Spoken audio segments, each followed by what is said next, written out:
What's up, everybody? Hope everyone's doing well. I'm Jonathan, and this is Worship Matters. And today we're going to listen to the Resurrection Hymn as we continue the Easter celebration this week. Or the other title is See What a Morning. This is by Keith and Kristen Getty, maybe Stuart Townsend. Usually when I say it's a Getty hymn, I just mean all three of those people, because all three of them are usually writing stuff together, so that's my shorthand. But anyways, so let's hop into it. Let's look at our worship guidelines. Directional, musically repeatable, theologically sound, the Bob test, artistic license, congregational versus personal. If you have questions about any of those, I did a whole video on all of my guidelines. Links in the description. Let's jump into it. Alright. So this is a pretty new hymn, as in like the last 20 years or so when they wrote this. I think it's a really good song. I'm not the biggest fan of the Gettys. I think most of their music is great.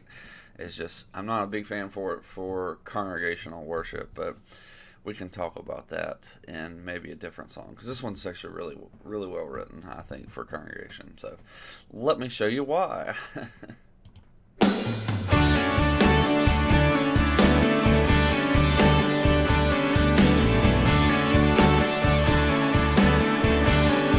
See what a morning, see what a morning, gloriously bright, with the dawning of hope in Jerusalem. Folded the grave clothes, tomb filled with light, as the angels announce Christ is risen. Alright, that is verse 1. So, see what a morning, gloriously bright, with the dawning of hope in Jerusalem. So you have to ask, like, what is this morning? Well, they're going to explain. The Gettys actually explain their words. Alright, so put a pin in that. So all this is kind of artistic, which, I think they do a really good job of mixing artistic and theology.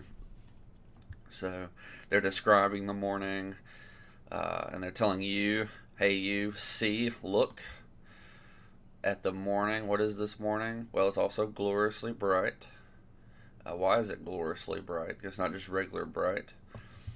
It's because it's with the dawning of hope in Jerusalem. And then we'll go to the next clause. Let's see if you can't. There we go. Now you can see it. Alright. Folded the grave clothes, tomb filled with light, as the angels announce Christ is risen. Alright, so this morning, the reason it's gloriously bright and it's the dawning of hope is because Christ is risen.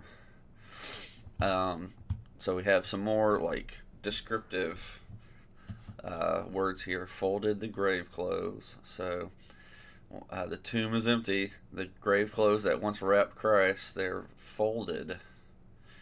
The tomb is filled with light. I think that might just be, we'll just chalk that up to artistic license there. I don't remember the tomb ever being described as being filled with light, unless you talk about the glory of the angel. Maybe I'm wrong. Correct me if I'm wrong in the comments.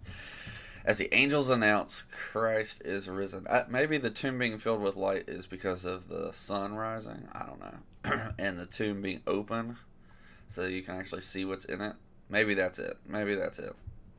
As the angels announce Christ is risen. Alright, so we have descriptions in the Bible of the angels announcing Christ's resurrection to the people.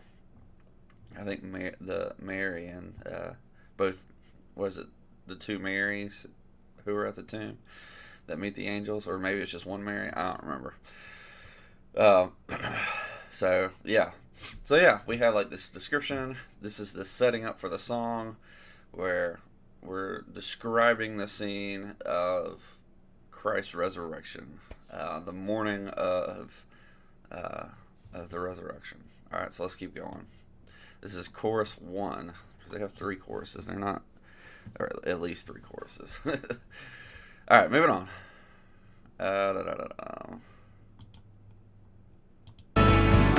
See God's salvation plan, born in love, born in pain, paid in sacrifice, fulfilled in Christ the man, for he lives, Christ is risen from the dead. All right, that's chorus 1. See God's salvation plan. So this see is talking to the listener. Hey, you, look, behold, see God's salvation plan. And what is it? It's wrought in love. So these are descriptors. It's born in pain, and it's paid in sacrifice. So God's salvation is from love, pain, and sacrifice. These are 3 descriptors of God's salvation plan. And then we have it's fulfilled in Christ, the man.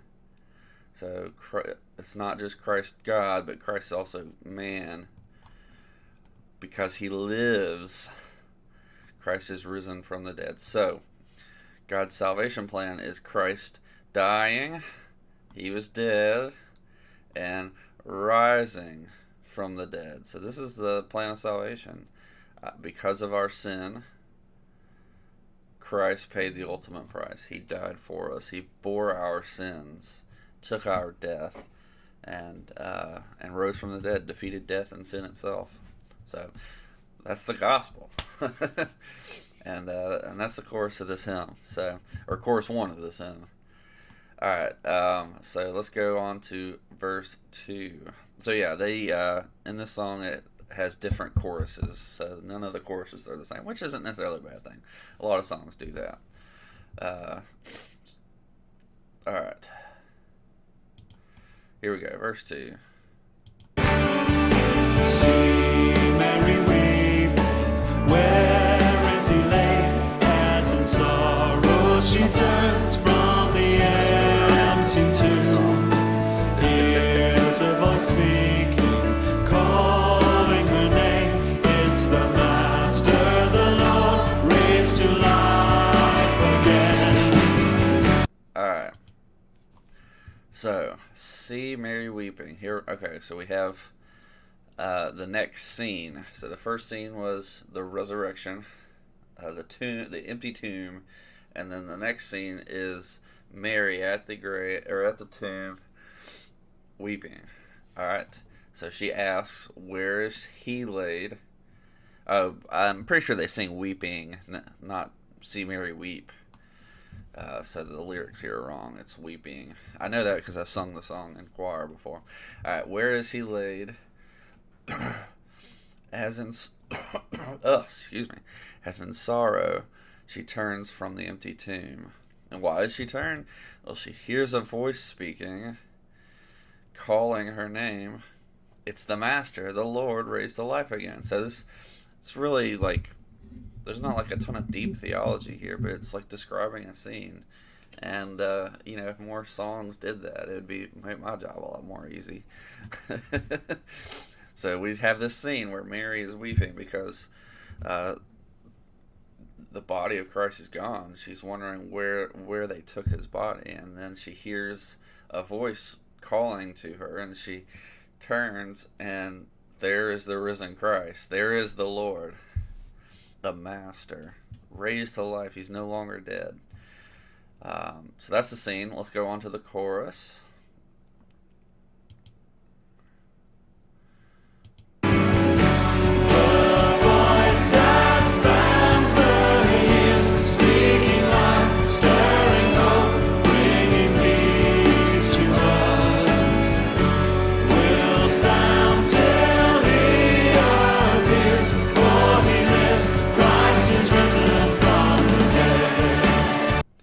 Alright, voice that spans the years. So this is the same voice that spoke to Mary. That voice that spans the years, speaking life, stirring hope, bringing peace to us. So this us is actually us presently today. The listeners. So the same voice that spoke to Mary is the same one that speaks life and stirs hope and brings peace to us today, 2,000 years later. So it's the same voice, same person, same master, same Lord. And it will sound till he appears, for he lives. Christ is risen from the dead. So this is, I think, talking about the second coming of Christ. And the second coming is proved because he lives, because he is risen from the dead. So we know that he will come again. We're not waiting for a dead man to rise. He's already risen. We're just waiting for him to come back. So it'd be a sorry lot if we were waiting on a dead man to rise, because that would have never happened before. But because it has happened before, we have a hope. And that's kind of the whole point here. So because he lives, because he's risen, we can trust that he's going to appear again. And so his voice that speaks life, stirs hopes, and brings peace will continue to sound until he appears. And it'll, keep sounding then too, just in a different way. All right, let's move on. Verse 3. So that's chorus 2.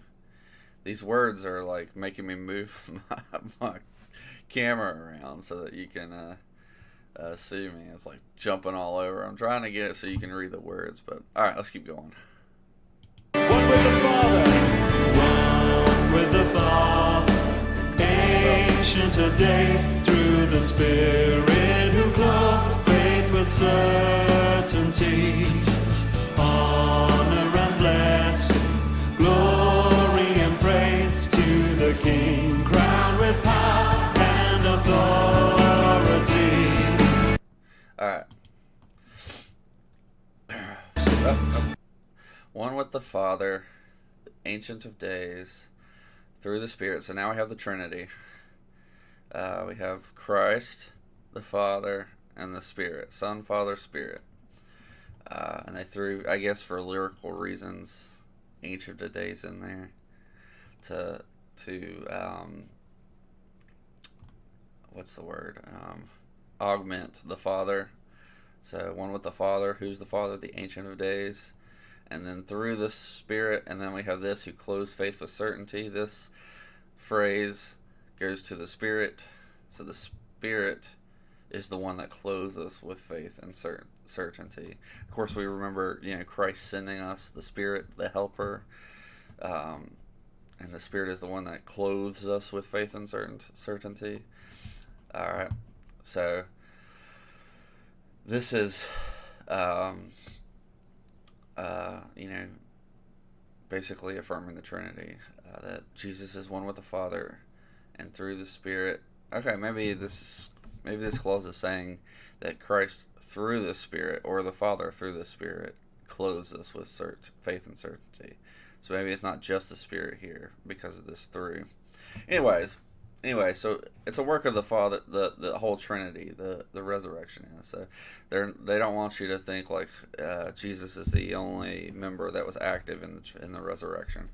All right, so honor and blessing, glory and praise to the King, crowned with power and authority. Now, I'm assuming the King they're talking about is Jesus here, but it could just mean God. I think either way is fine. They're not really specific, it seems. So maybe the chorus will explain a little bit, chorus 3, because they needed a different chorus. Oops. So yeah. And so here we get from like telling a story to like just general directional praise to God, giving honor and blessing and glory and praise to God. And they're actually specific about which God. It's God, the Trinity, the God of the Bible, the 3 in 1. So specifically giving praise to them, the King crowned with power and authority. So There we go. All right. Let's go to the chorus 3. All right. Last chorus. And we are raised with him. Death is dead, love has won, Christ is conquered. And we shall reign with him, for he lives, Christ is risen from the dead. And we are raised. I think that just repeats that. All right. And we are raised with him. So we as in the listener. So we've had a couple times where the song directs the words to us listening. So we as Christians are raised with him, the him being Christ. Death is dead. Love has won. Christ has conquered. So I love this language. Death is dead. And then that love being the opposite of death, love has won. So death died, love won, and that is because Christ conquered death. Not only that, he conquered sin. But I think that's implicit in the death is dead, because death being the punishment for sin. So love defeated death, and Christ being the love conquered. All right, and so we had first clause, and we are raised with him, and that is because of these clauses. Whoops, stop it. That's my bad. And then we have the second statement, and we shall reign with him, and then we have the supporting clauses, for he lives, Christ is risen from the dead. So clause 1, we are raised with him. Clause 2, we shall reign with him. And then we have the supporting clauses that go along with those. And this one, for reigning with him, we will reign with him. Why? Because he lives. And because Christ is risen from the dead. And that's the song. Let's hop over to our worship guidelines. And let's review this thing. All right, directional. So I like how it shifts back and forth. So it starts off telling a story, and then there's parts where it shifts over to God directly to give him praise, and there's parts where it seems to like just kind of seamlessly go back and forth. And I like how they did that. So a lot of it is like commanding the listener, hey, you listening, behold, see what a morning, see Mary weeping. And then, it talks about us indirectly. Like, and we are raised with him. His voice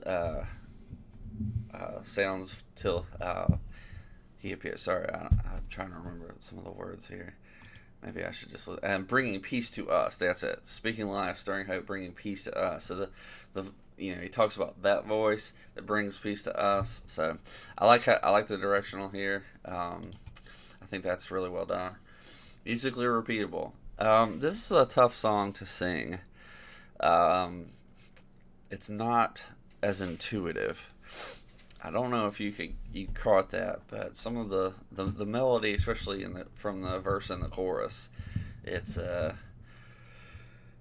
just a little awkward. And I mean, it's not awkward to me because I've sung it so many times. I love the song, but it's gonna be one that's gonna take a little bit to learn. It's not as difficult. Like, I'd put it on the scale of like 1 to 10. For Getty song, it's like a 3. But for like your average hymnal, it's probably like a 5. Like, especially when you start getting the harmonies. I think singing it is, or playing it is pretty easy. I don't think that there's any crazy rhythms or anything. So it's not the easiest musically repeatable, but for the Gettys, it's one of the easiest songs to play. So, because for whatever reasons, the Gettys like to make everything super difficult, and they don't like having choruses that stay the same. This one's fine because all the choruses are very different, so they don't even feel like choruses. But oftentimes what they like to do is like they'll change one word in the chorus each time you sing it, and it just drives me nuts. I'm like, why would you do that? So, like I said, I've been saying for a while we were going to get to a Getty song so I could explain why I think musically repeatable in here, because a lot of the songs are so easy, and that's just because they're not very well written. This song isn't hard to learn for me, because I can memorize songs like that, but I think for a congregation it might be a little on the difficult side, but it's nowhere near the hardest, so we'll give it a pass on that. It's still got a solid pass for musically repeatable. It's just slightly more difficult than most of the songs I've listened to on the channel so far. Just be aware of that. Theologically sound, I think it's great. There's a couple phrases that I wasn't 100% sure about that I think that I found a good conclusion for. But that's more semantics than anything. There's a couple that I was fine with just giving artistic license. The Bob test, yeah, there's no way you could translate this into Bob, and it makes sense, so it passes that. I already talked about that. Congregational versus personal. I think this is a good congregational song. I mean, it's a good personal song as well. I don't know that it's in many hymns. I looked in what I call the Getty hymnal before I filmed this, and it's not in there, which surprised me. Maybe it was written after that came out. I don't know. But I call it. I don't know if they officially did anything with that hymnal, but I found out about it because it was released 5 years before. So, but they were very heavily in it, and so I call it the Getty hymnal, whether they actually had a hand in it or not, because it has a lot of Getty songs in it. And I didn't see this one in there, which is surprising, especially since it was written 5 years earlier. Anyways, I think it's a great song. I couldn't find my other hymnal, but I say other. The other one that might actually have it in there that was written after or produced after that hymnal or that song came out. Anyways, but I think it's a good song.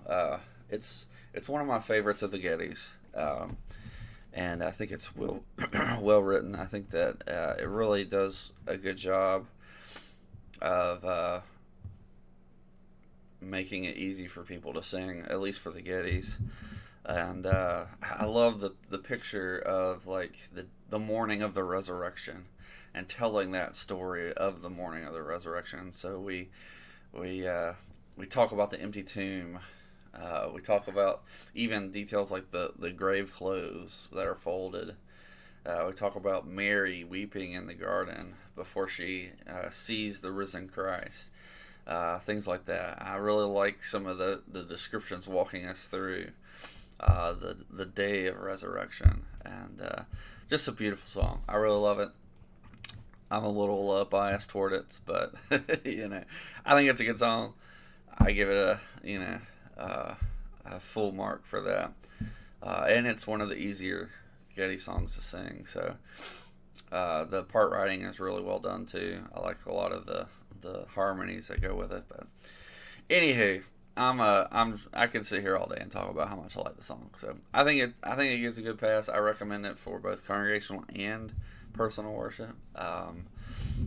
So that's my thoughts on that. A little biased, but let me know what you think.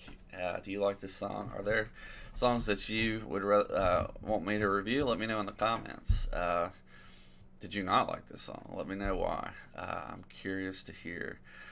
Give us a like if you enjoyed that, and go ahead and subscribe if you have not. I will catch you next time. We've got at least one more song I'm going to try to do before Easter, and then I might do a couple songs about Eastern Orthodox hymns. I think that might be a little fun to do. I might throw a Catholic hymn in there too, because we'll just stay in the Easter spirit for the next week, and then we'll get back to our regular scheduled songs that have nothing to do with Easter.